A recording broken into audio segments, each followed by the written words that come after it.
할렐루야. 사랑하는 대강의 가족 여러분, 오늘 하루도 하나님의 말씀과 동행하는 삶이 되길 소망합니다. 오늘 함께 나눌 하나님의 말씀은 열왕기하 4장 32절에서 37절 말씀입니다. 엘리사가 집에 들어가 보니 아이가 죽었는데 자기의 침상에 눕혔는지라. 들어가서는 문을 닫으니 두 사람뿐이라. 엘리사가 여호와께 기도하고 아이 위에 올라 엎드려 자기 입을 그의 입에, 자기 눈을 그의 눈에, 자기 손을 그의 손에 대고 그의 몸에 엎드리니 아이의 살이 차차 따뜻하더라. 엘리사가 내려서 집 안에서 한번 이리저리 다니고 다시 아이 위에 올라 엎드리니 아이가 7번 재채기하고 눈을 뜨는지라. 엘리사가 게하시를 불러 저 수냄 여인을 불러오라 하니 곧 부르매 여인이 들어가니 엘리사가 이르되 내 아들을 데리고 가라 하니라. 여인이 들어와서 엘리사의 발 앞에서 땅에 엎드려 절하고 아들을 안고 나가니라. 아멘. 수넴이라는 동네에 선지자를 잘 섬기는 여인이 있었습니다. 엘리사는 이 동네를 지나갈 때마다 이 여인에게 신세를 졌습니다. 그래서 그 여인의 형편을 살피고 여인에게 한 해가 지나 이맘때쯤에 아들을 낳을 것이라고 축복을 합니다. 이 말을 들은 여인은 믿지 못했지만 하나님의 종을 통해 나간 말이었기에 그대로 이루어지게 됩니다. 한 해가 지난 후 아들을 낳게 됩니다.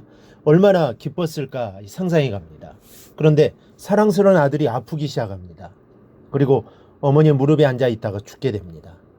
청천벽력과 같은 일이 벌어진 것입니다. 그런데 이때 이 여인의 행동은 정말 위대했습니다.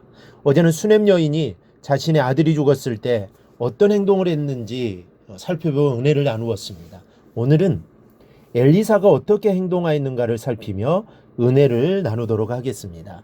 여인이 갈멜산에 거하는 엘리사를 만나기 위해 쉬지 않고 달려 선지자 앞에 다다르고 있었습니다.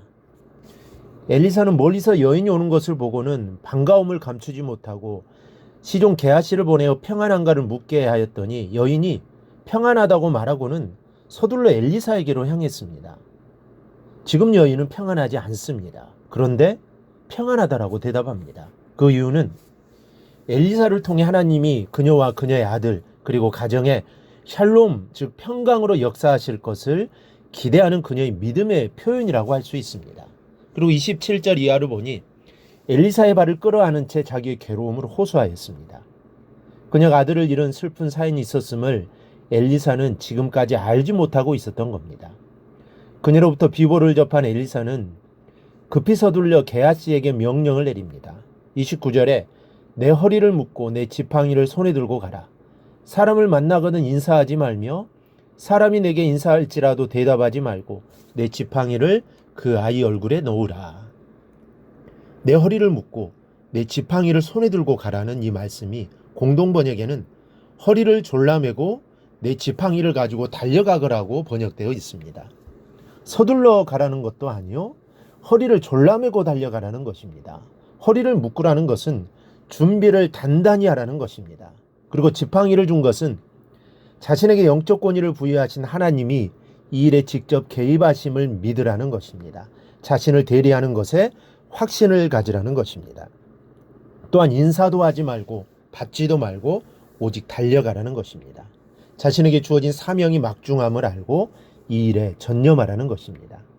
24절을 보면 여인이 사환에게 이르기를 속도를 늦추지 말고 달리라고 말하며 서둘렀던 것만큼이나 엘리사도 서두르는 것을 봅니다. 우리도 이와 같이 언제든지 하나님의 영광을 위해 출발할 수 있는 만반의 태세가 갖추어져 있어야 합니다. 때로는 급히 서둘려야 할 때가 있고 때로는 뒤도 돌아보지 말고 달려가야 할 때가 있는 것입니다. 엘리사를 찾아온 여인도 그러하거니와 죽은 아들에게 보냄을 받은 게하시도 그러했습니다. 지금 여러분의 영적인 무장 상태는 어떻습니까? 출발 소리와 함께 허리를 동여매고 지팡이를 들고 앞만 향해 달려갈 준비가 되어 있습니까?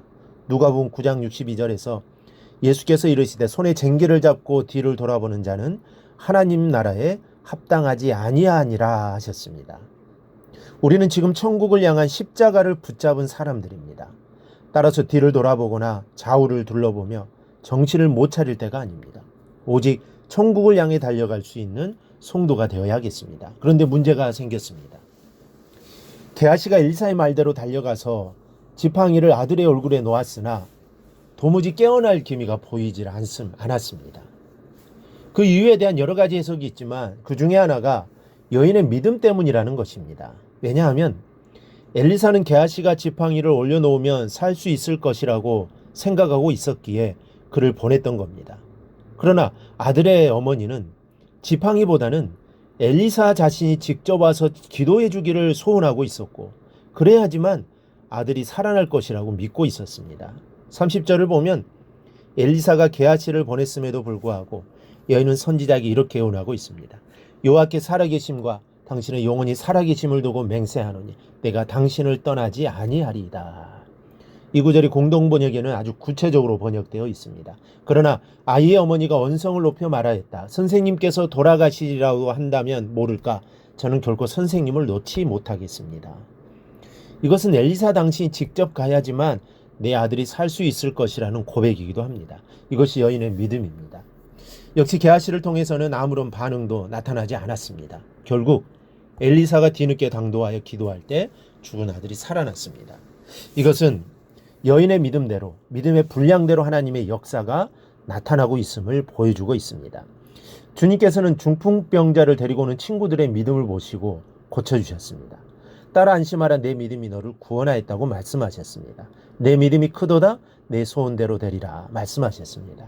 내 믿음을 보시고 내 믿음대로라는 말씀을 많이 하셨습니다. 그러므로 우리도 믿음의 분량을 더 크게 키워야 합니다.